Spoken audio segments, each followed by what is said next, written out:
back to another vlog. So, Vlogmas Day 12 na natin ngayon. And kagigising ko lang alas 9 na ng umaga ngayon. Nakabawi ako ng tulog kasi puyat ako kahapon. Di ba ang aga ko nagising? 4:30 AM ako nagising kahapon dahil maaga tayong bumiyahe from Tashkent going here sa Samarkand. So, nakabawi ako ng tulog. Nakatulog ako kagabi at around 11 PM. And sobrang cozy dito sa room. Sobrang warm kasi heated yung floor tapos meron pa tayong heater dito. Kaya ang sarap. Hindi siya yung sobrang init. Ang warm ng feeling, ang cozy ng room, ang sarap ng bed, ang sarap ng tulog ko kagabi. Nakabawi talaga ako ng tulog last night.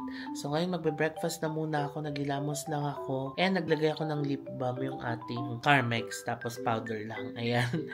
And yeah, ready na ako mag-breakfast sa baba. Mamaya na tayo mag-ayos talaga pag lalabas na. So tara, breakfast na muna tayo sa baba. Ayan, nag-coat lang ako. Ang temp ngayon ay 3 degrees. O, diba? Ang ganda nung temp ngayon dito sa Samarkand. Magsusnow daw pero 2 days from now pa. So, nasa Bukala na tayo nun. Yan o. Ang ganda nung hotel natin, no? Tapos, ito, persimmon tree pala siya. Binigyan akong persimmon kagabi. Ayan o, may mga bunga pa na natira. I couldn't imagine. Ang dami siguro nito sa spring, no? Nandito lang yung room natin sa taas. Oh, I'll take off my shoes. Come inside, like Uzbek traditional. Okay, house. Yes. Actually, it is old Jewish house. Oh, really? Wow. Oh, nice. I love it. Yeah. House you can...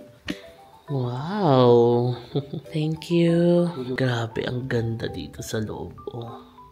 Ito pala yung tsura niya sa loob. Sa labas kasi parang luma-luma siya, ganun. Pero ito pala yung breakfast place nila. Ayan. Meron tayong mga jam, yogurt, blueberries, cheese. Meron tayong cheese and cold cuts. Tomato. And what's this? Cucumber? Zucchini? Tapos may mga nuts, oh. Ano to? Ay, sarap. Nuts. Okay. Dried pasas. Okay, nuts. Ito.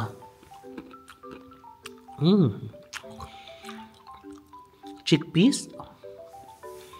Tinapay, bread, and fruits.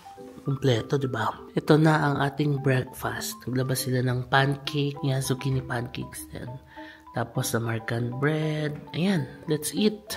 By the way, how is your impression about Samarkand? I love it. Like, you see Registan Square and like yeah, you have preserved the sites really well. Yeah, if you like, it is very deep history and deep culture also existed in Samarkand. And also in Uzbekistan, he's like different like culture we can find. But about the similar, because we all Uzbek like nation. Where he is like more than 130 nations says. Yeah. Like scientists, and all together we live in Uzbekistan, and that's why he's like different culture also you can meet. For example, you came in the center of the Jewish quarter, and this was like a Jewish like neighborhood. This one, the center. All this like area, yes. Yeah. And also here was like a lot of like houses, dense houses you can see, and all like the streets is very narrow because it is adapted as a pedestrian sign. But it turned into like a site where you can find the cars and others. Also some buses will come inside. Because it's like there is no way, maybe if you have like a house here, you have to go to like maybe Registan or maybe in the center of city. You cannot like go around. It takes maybe 20 minutes or 15 minutes to go around. That's it. Sharply in 1 minute, just you can see the cars. That's why I noticed like it's very narrow. The streets are narrow. Yes, it's very narrow, like a labyrinth. But it's very authentic because 150 years ago, how it was, it's exactly this one, and all this they added maybe second floor, but all is like a authentic one. And by the way, this territory is under protection of UNESCO. Wow! Yeah. Also, some monument exists in this place, such as like an old synagogue. And also Jewish like hammam, like baths also located, and also some like houses also under protection of UNESCO, such as here. also under protection of UNESCO. Wow! Tapos na ako kumain. Ang sarap, grabe. Ang dami nilang hinanda. And habang kumakain ako, sinare niya yung history nung ang gandang malaman. Kaya pala parang ang ganda ng energy nung hotel na to. Sa room ko, sobrang cozy. Parang I felt really homey. Ganun din pala yung feedback ng mga guests nila. Na when they came daw dito sa hotel, parang ang gaan ng energy. Kasi mafe-feel mo naman yung energy, di ba? Yun yung na-feel ko dito na it's kinda rustic old vibe. Pero ang gaan-gaan ng energy. So, sinare niya yung design ng room. Pinagawa daw to ng owner talaga. To accept everyone. Yung, inclusivity. Tapos, kahit anong religion, pwedeng pumunta dito. Ang ganda. Original daw yun, wala pa silang binabago dito. Tapos, itong lugar nila is also protected ng UNESCO World Heritage Site. Galing na. Ayan, tapos na tayo mag-breakfast. Grabe, I enjoyed it. Ang sarap. And, ang ganda ngayon kasi hindi masyadong malamig. 4 degrees ngayon dito. Tapos, mamayang alas 12, 11 degrees. Mamayang 2 p.m., 13 degrees. So, ayun, hindi masyadong malamig today. Ito yung labas, oh.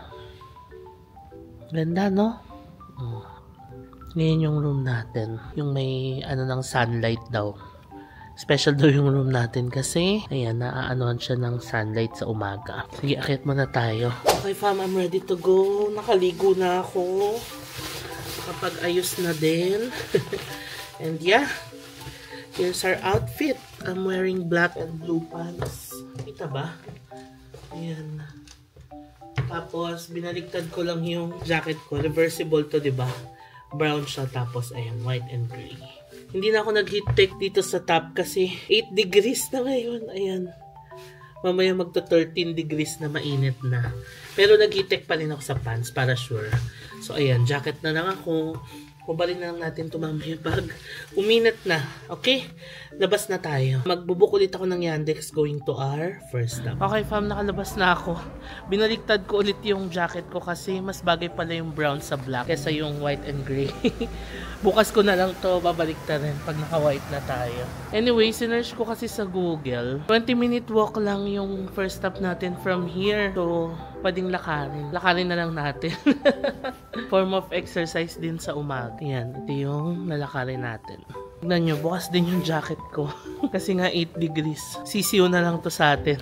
Matapos nating ma-experience yung negative 8, negative 9 sa Almaty. Grabe. Ayan lang yung Registance Square fam. Oh. Napakalapit lang natin. Tapos dito namang part na to, hospital. Nabasa ko Polyclinica. So parang clinic hospital siya. Ayan. O diba ang ganda ng jacket natin? Feel na feel ko siya. Yan yung ating nilalakad. So malapit lang. According to Google, 12 minutes na lang ando na tayo sa first stop natin. Sinuot ko na yung bini ko. Kasi habang naglalakad ako dito sa Eskinita, lamig ng hangin. Anyway, malapit na tayo. Actually, kita ko na siya. Yan na oh. Hanapin lang natin yung pinaka-entrance niya. Okay fam, so after a 20-minute walk from our hotel, nandito na tayo sa ating first stop, ang Bibi Kanim Mosque.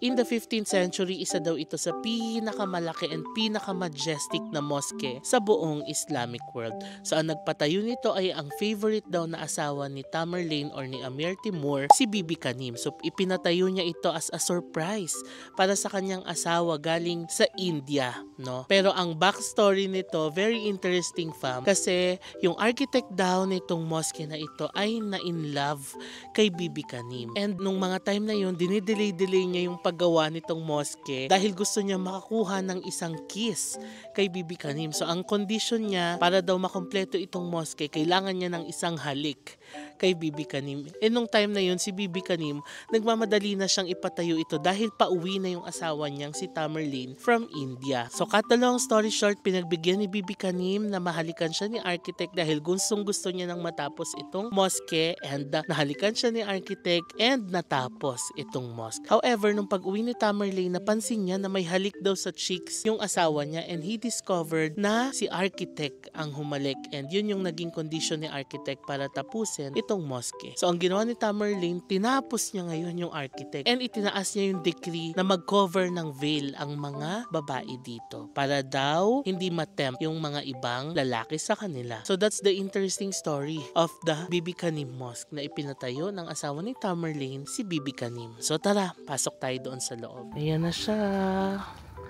So let's go. Pasok tayo doon sa loob. Ito yung cash desk. Okay, nakapasok na ako. 40,000 som ang entrance fee.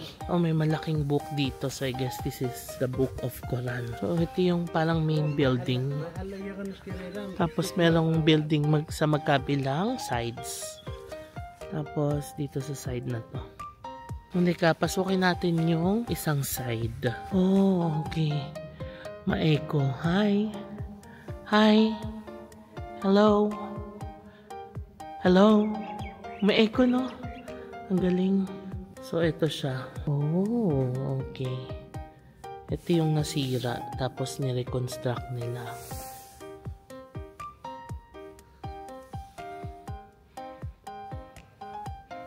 Tingnan natin doon sa kabila. Tingnan nyo, kitang-kita yung Islamic architecture, oh. Tapos, ito.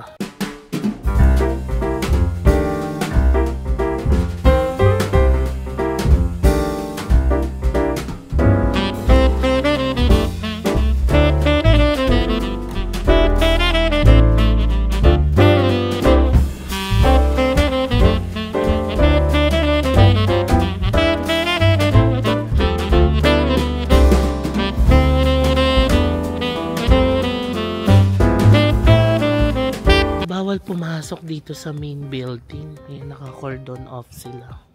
Tahimik dito, wala pa masyadong turista. Tayo ang nauna.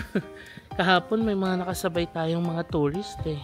Tignan naman natin dito sa kabilang side. Oh, lamig. Ito mas maayos. Hello? Hello? Ayan o. Ang ganda, no?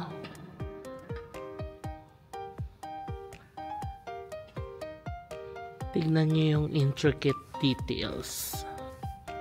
No? Grabe, ang galing.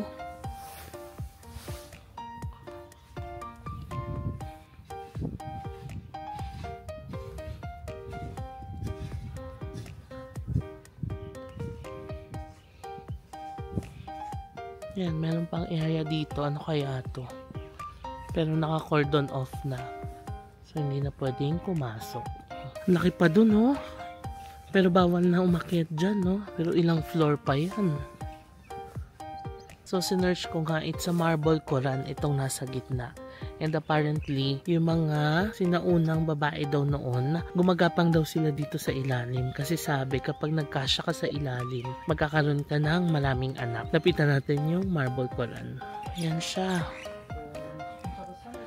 So, pag nagkasya ka dyan, magkakaroon ka daw ng maraming anak. That's the marble Quran. Wow. Okay fam, that's it for our Bibi Kani Mosque experience. Ayan. Talagang napaka ganda niya. And nakaka-amaze din makita yung marble Quran doon sa loob. Now, ready na tayong pumunta sa ating next stop. Nasa tabi lang ng Bibi Kani Mosque, ang Siob Bazaar. Ito daw ang pinakamalaking bazaar dito sa Samarkand. Ayan siya. Ayan, ang Siob Bazaar. E noong unang panahon, fam, the merchants from China, India, and Iran met here to buy and exchange goods in caravanserais located in the area. So tara, silipin natin ang kanilang Siob Bazaar. Okay, explore naman natin ang kanilang Siob Bazaar. Ayan, dito sa gilid, merong mga souvenir shops. Mga damit, silk, cashmere, na mga scarves. $3. $3. Oh yeah. 30,000 som. Minus 45. 45,000 som. $40. $4. $4. That one. Really too big. Okay. Mana chocolate. Chocolate. Chocolate, mana chocolate. And pistachio. Mana pistachio. Bumili ko pistachio and chocolate from 70,000 som. Kaya tawaran ko ng 50. 55 daw. Okay. Okay, 55. Malaysia? Philippine. Philippine. Oh, good. Thank you. Say hi. Hi. Thank you. Thank you. Ayan. Tayo bumili. Nadala ko ni ate sa charm niya. Napabili agad ako. Pero okay lang, natawaran ko naman. Ayan, meron silang mga plates din. Philippine.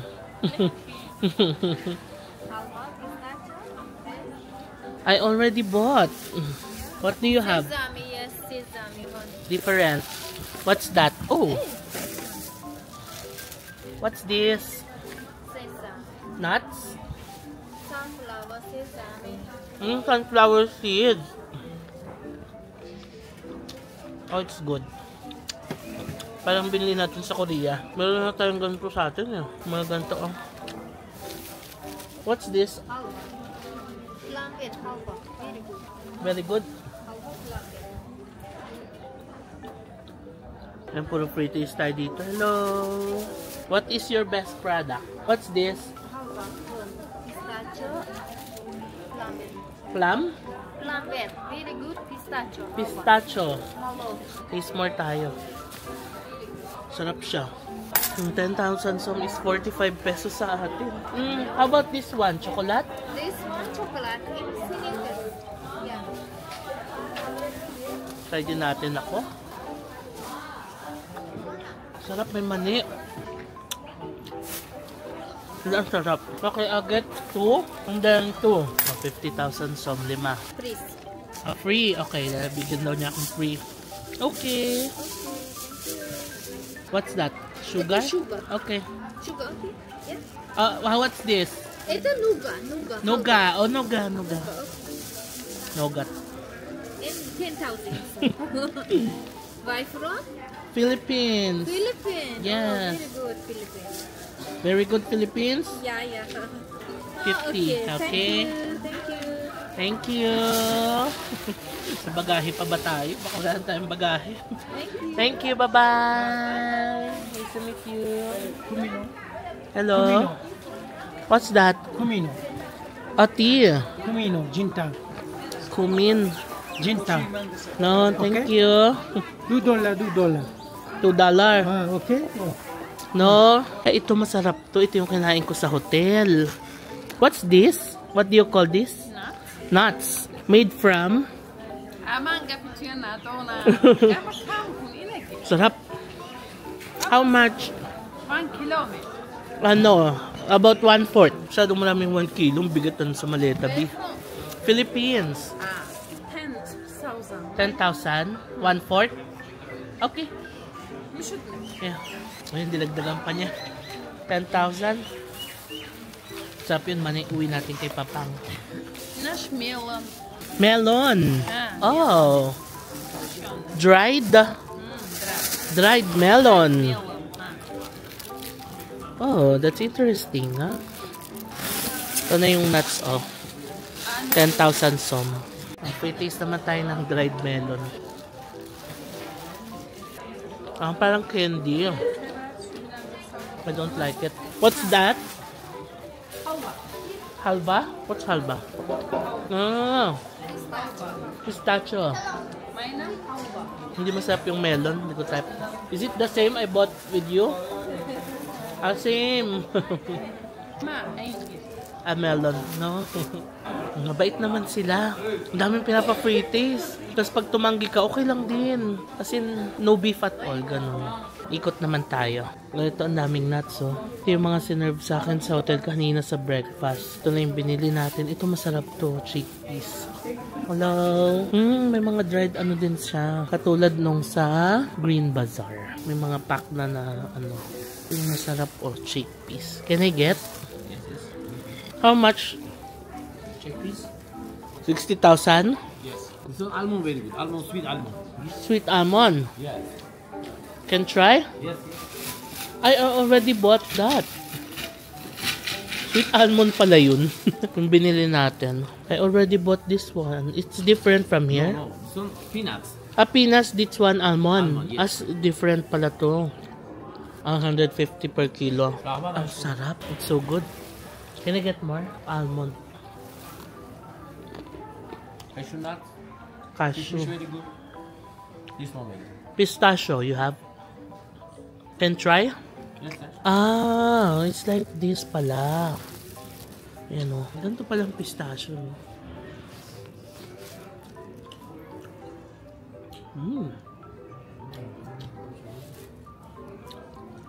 Kilo 140. 140. Mas gusto ko yung almond. Can I get almond? 1/4 only? 140. 40,000 som. 40,000 soon? 50,000 soon, okay? 50,000. 50,000. Grams pala i-divide. Bigat na. Baka mag-add na tayo ng baggage niya. Only this? Yes. This one very good. Test? No? Oh, this one. Apricots, side walnuts, eraser. What's that? Apricot, stuffed walnuts, eraser. So ito pinapapractice na naman ako. Apricot daw. And walnut. Eraser. Walnut i kishmish. Sarap.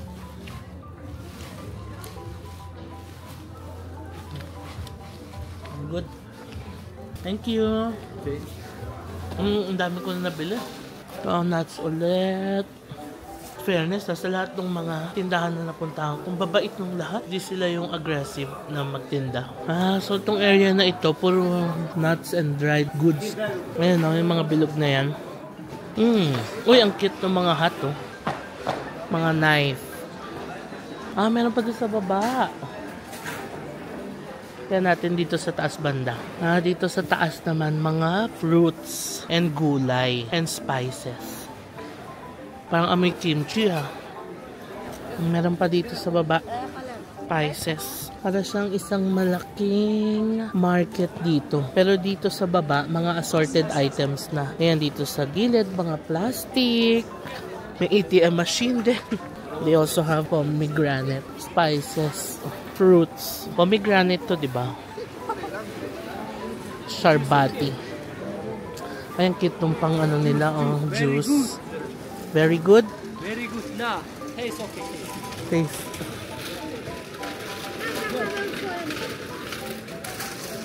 Ayan, pinipiga niya. One bottle, okay, one bottle. How much? 40,000 soon. 30,000 so. Sweet, very good. What, malinki is 20,000 soon. 12,000. 20,000 soon. Ayan, pinipiga talaga. Okay, just a small one. Bill tayo. Sarap yan eh. How much? 40,000 soon, 20,000 soon. 20. 20,000. Akala ko 12. Pudra naman din yun. Uy, malamig pa. Thank you. Spices? Okay. Saffron. Saffron. Oh. Uzbekistan saffron. Oh, nice. Iran saffron. Iran? Iran. This tea, chai tea. Chai tea. Samarkand tea. Oh, that's nice. Okay. One blogger. Yes. YouTube. YouTube. Bye. What's the name is YouTube? Oh, you subscribe. Okay, yan. Bago tayo subscriber. Okay. Here. This one. Say hi. This video. Yes. Hello. Thank you. Nice. Yes, Philippines. Spices. Yeah, spices. Oh. Samarkand. Thank you. Bye. O diba, sa ganun lang nagkaroon tayo ng bagong subscriber. May pomegranate juice pa tayo. Pero parang mahal sa 20,000. 90 pesos para sa maliit na juice. Freshly squeezed. Okay na din. Pero parang sa price ng Uzbekistan, parang dapat 50 lang siya. Nagdesisyon sa pricing eh, no? Ayan, ito yung tinapay dito sa Samarkand. Very sikat yan dito. Sarap yan ihalo sa kebab. Dami palang pomegranate dito. Ayan. Ayoko na magtanong ng price. Baka mas mura. Maano tayo? Ma-broken hearted tayo. Char, for the 90 pesos eh, no? Nagka-heartbreak sa 90 pesos. Pasok tayo dito. So they have fruits. Mr. Pomegranate. Fresh? I have already. Thank you.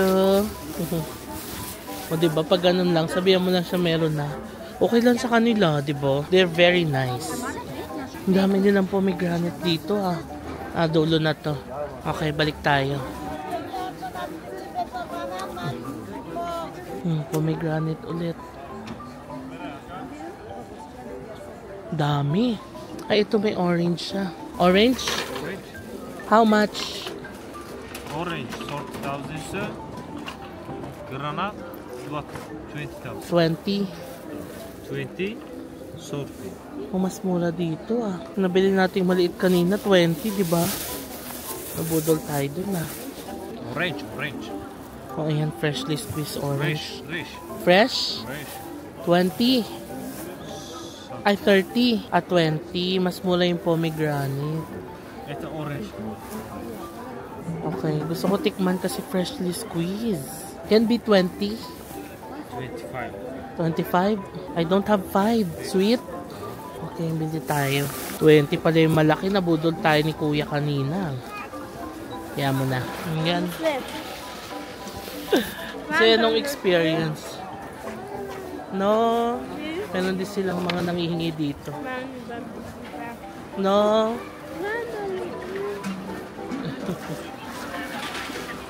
Okay, dito naman tayo sa mga gulay. May mabibili kaya tayo dito? Baka wala, no? Kasi mga to lulutuin. Oh, ang saya, di ba? Saya dito sa palengke. Such a nice cultural experience. Bigat na ng dala ko. Kaya na ulit tayo doon. Actually, wala bang toilet dito? Kanina pa ako naghanap ng toilet na ihina. Dito naman tayo dumaan. Kasi doon na tayo galing kanina sa taas. Ito, oh. Para siyang ukay-ukay style. May mga souvenirs. Yan, ref magnets. Dulo na to. Ito na yung pinasukan natin kanina. Walang toilet na ihina ako. Yung labas ng bazaar, it's like a very big park dito. Na diretso na sa Registan Square. Ayan o. Hindi ba? Ang laki pa niya. Ayun, toilet. WC. Hanap lang kayo ng WC. Let's go. CR muna tayo. Pag ganyan, CR may bayad yan eh. Pero okay lang, ihina. Okay, lakad na tayo pabalik, fam. Ang daming mga restaurants dito.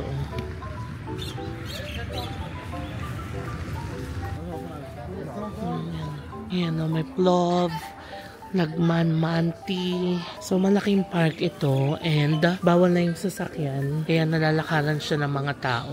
Ayan, dito tayo. I think may school dito. Kasi ang daming mga batang estudyante. Ayan, ito yata yung school nila.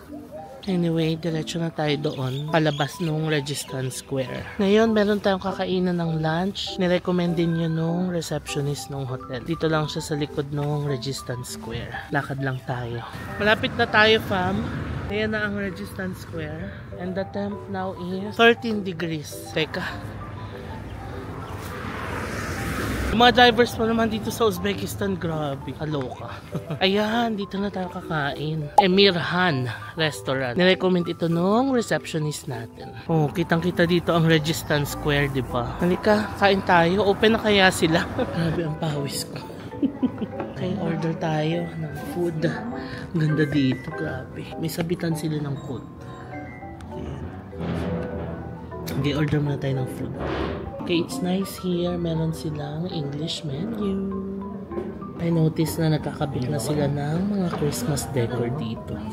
Nakausap ko yung receptionist dun sa hotel natin sa Tashkent. Kasi nga sabi ko, do they celebrate Christmas? Yes daw, oo. Majority daw dito sa Uzbekistan. Nagsiselebrate daw talaga sila ng Christmas. Lalo na sa city, sa Tashkent.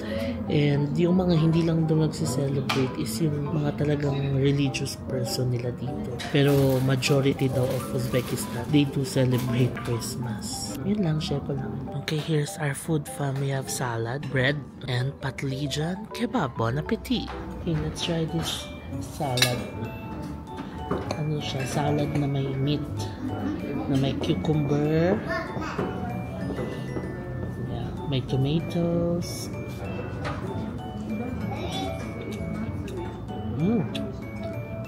It's good. Tomato na dito, hindi maasim. Sarap, salad. Ano to? Ito nga lang, busog ka na.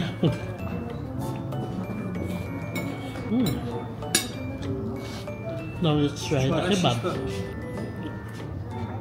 Dito ko excited. Ang sarap ng kebab nila dito. Ano to? Talong. Tapos ko tayo ng Samarkand bread. Yung sarap ng bread nila, mainit pa. Yan. Maganyanin mo lang siya. Sarap ng bread, mainit pa. Let's try the kebab. Oh, ang juicy. Mince na siya, minced lamb.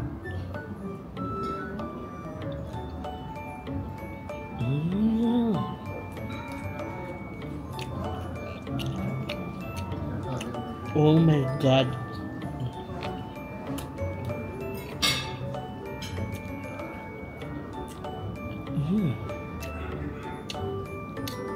Umami, sobrang malinamnam. Ang sarap.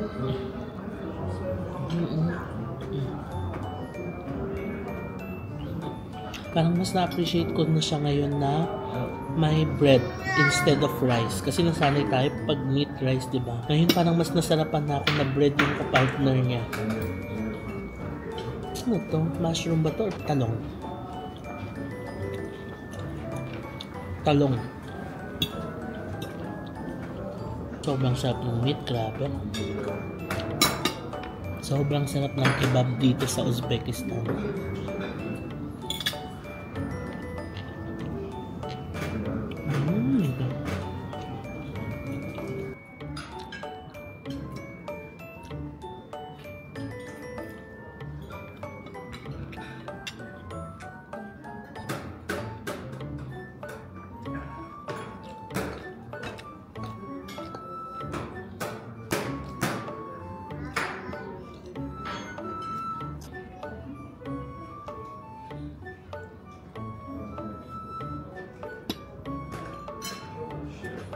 Grabe, it's so good.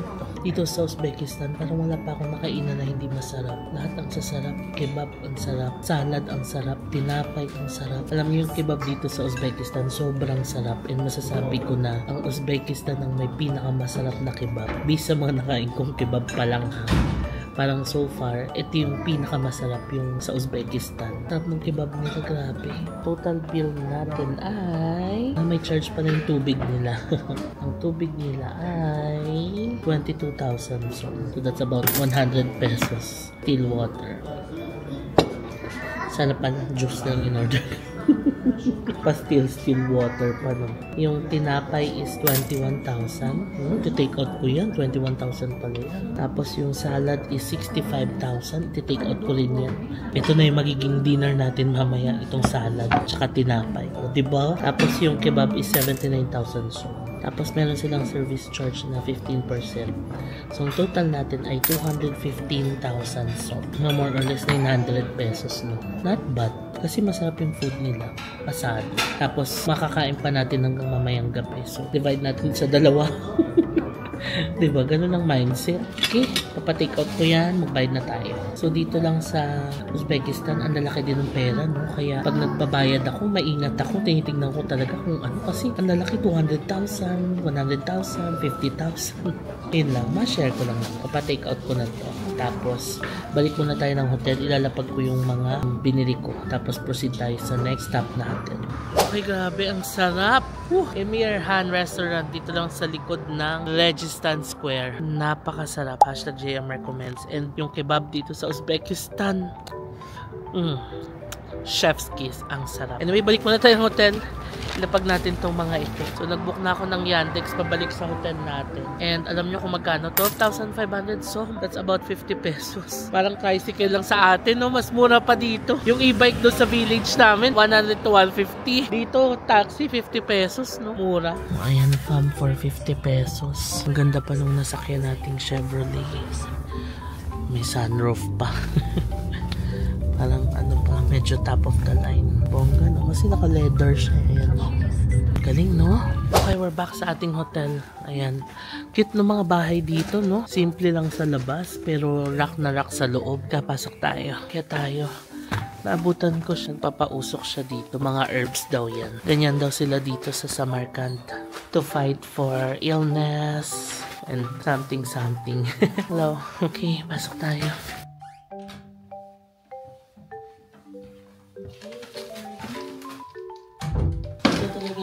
Natin, sobrang homey. Love na love ko siya. Grabe. Ano na natin itong pyramid dito.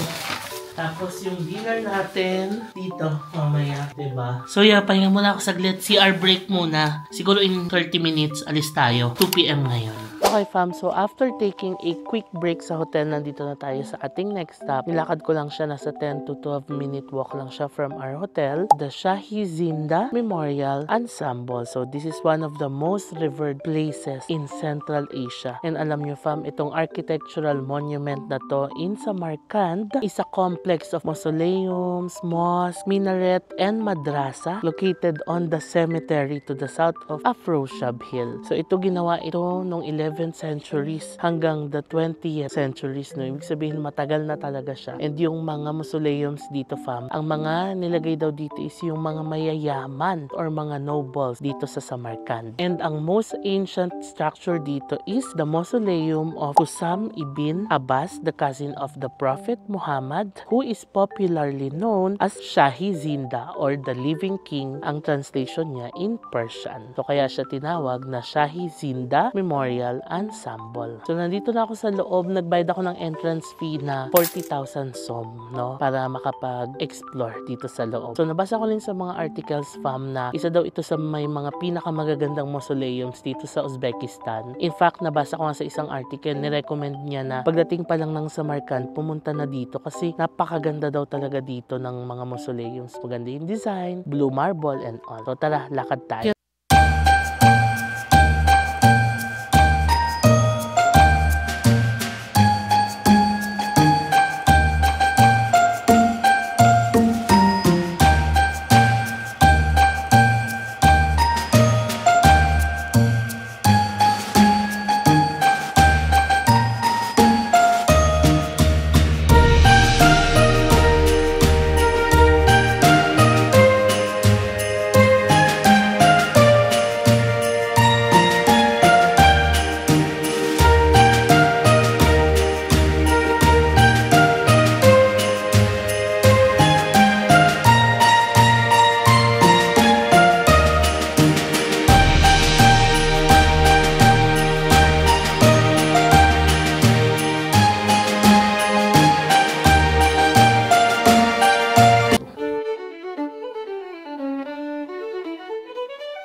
Ayan, isang pahaba lang pala siya fam. Pagpasok natin dito, ayan, hanggang doon sa dulo.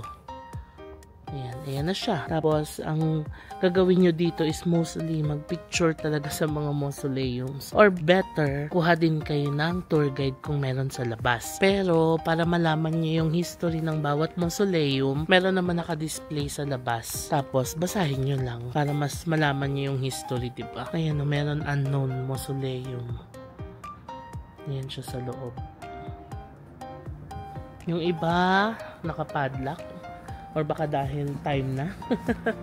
Ano oras na ba? Time check, it's 4 p.m. Ah, meron pa. Ayan. Built by Timur at the end of 19th century for the date of death. Ayan siya, oh. Try nating pumasok. Wow! Oh my God, ang ganda.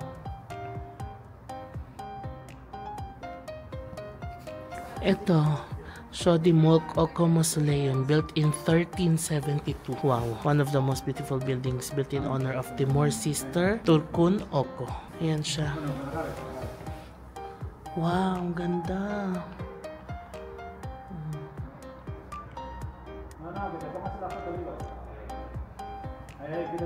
Grabe na yung design. Yung pinto nga lang, grabe na yung design eh, oh. Ito naman, the mausoleum in conventionally called Amirzadeh, son of Amir. The only date is left on the portal, 1386. Pero ayoko nang pumasok, ang dilim sa loob. So, ayan siya. So, more on mausoleum siya na magaganda. O, ayan, baba na tayo, fam. That's it for our experience dito, no? Sige, labas muna tayo. Grabe dito, daman-dama mo na nasa ibang bansa ka talaga, no? Ayan, no? Ayan mo yung lugar, oh. Anyway, tara, baba na tayo. Ayan, nakalabas na ako ng complex and lumamig na. Nandito na ako sa daanan, fam. Ayan. Nakita ko meron pala ditong Silk Road Mall. Ayun, oh. So, puntahan natin ang Silk Road Mall. Ito yung tsura nung nilalakaran natin, oh. Grabe, no? Alam mong feel na feel mong nasa ibang bansa ka. Napakalayo po ng itsura sa lugar natin. Lakad tayo papuntang Silk Road Mall. Let's check it out. Ito yung parang kanal dito, oh. It's dirty din ha, may mga basu-basura din. Anyway, ayan yung Silk Road Mall. Ang gara nung kulay ng Silk Road Mall.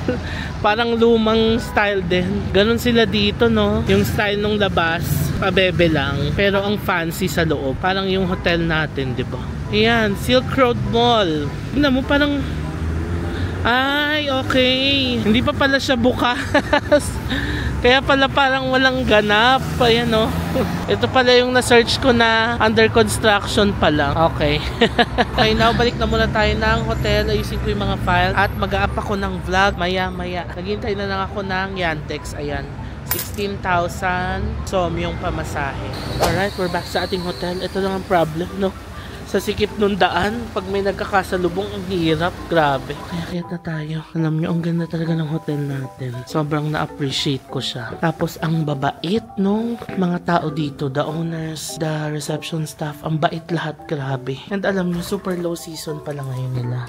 Ako lang yata ang guest nila. Ayan na. Nanghingi kasi ako ng hot water. Kasi magtitimpla ako ng coffee. Okay, we're here. Ayan, nagpipaste pa rin ako ng mga files, grabe. Yun lang ang challenge. Medyo mabagal internet dito. Pero understandable kasi sa Markand naman ito, hindi naman na ito yung Tashkent na capital city. Guys, na rin ako ng gamit. Pero alam niyo yung gamit ko, maayos naman. Kasi ayan, nakapaking cubes naman. Hinanda ko talaga siya na ganito kasi alam kong paglilipat-lipat ng hotel, di ba? Ayoko nung magulo yung gamit. Kaya every time na may kukunin ako, binabalik ko rin agad. Kaya maayos na maayos yung maleta ko. Yung jacket na lang ang ipapack ko kasi nilabas ko, di ba? Tapos yung mga malumi ko lang damit. Yun lang. Tapos ready to go na, di ba? Hindi ko na nilalabas lahat para mabilis. Yan. Tapos, kunin natin yung pang ano ito, oh. Aking pang vacuum. Yung pang seal niya. Tapos, vacuum na natin. Ay, kailipat ko kayo.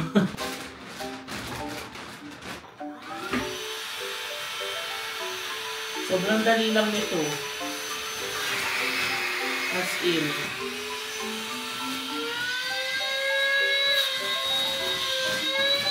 Pag ganyan, pinipipi ko to.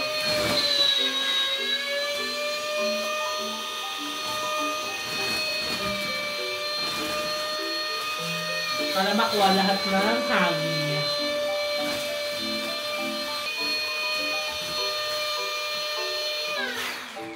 Okay, we're done. Ayan na. Diba? Tapos, ilalagay ko na siya sa maleta. Ganun lang siya kadali. Ito na, humingi ako ng hot water. Oh, ang bongga. Oh. Para magtitimpla ako ng coffee. May binigay ding mug.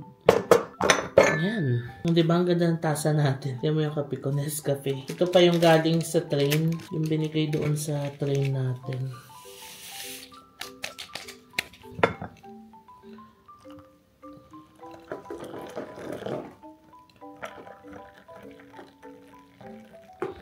Ganda ng lagayan nila, oh. Bongga. Okay, family, end ko na siguro itong vlog kasi wala naman akong gagawin. Ayos ko na yung maleta ko. Konting pack na lang yan for tomorrow. And inaayos ko yung mga files ko. Hindi pa rin masend ng buo yung mga files. Delay na ako ng 1 day sa Vlogmas. But yeah, okay lang yan. Karoon talaga ang life. Hindi naman perfect ang lahat ng bagay. So, nagkakopy na ako ng mga files. Ino-organize ko talaga siya maigi kasi ayoko na mangyari yung nangyari sa Osaka na nawala yung files, diba? So yeah, i-end ko na itong vlog. Sana nag-enjoy kayo sa vlog na to, fam. Konti lang yung mga pinuntahan natin pero enjoyable, no? Ang pinaka nagustuhan ko is yung bazaar. Yung Siob Bazaar. Grabe, yung experience, no? Ganun pala yung parang market dito sa Samarkand, Uzbekistan. Sana nag-enjoy kayo, fam, sa vlog na to. Before ko i-end itong vlog, please follow nyo ako sa aking mga social media accounts. JM Banquisio sa Facebook, at JM Banquisio sa Instagram, and at JM Banquisio _ sa TikTok. Kung nagustuhan nyo itong vlog na to, please fam, pakilike nyo naman sa baba and subscribe kayo sa channel ko. Baka nakakalimutan nyo na mag-subscribe. Subscribe na kayo para maging updated kayo every time na magkakaroon ng bagong upload. Maraming salamat sa panonood and I'll see you on the next Vlogmas. Good night. Bye!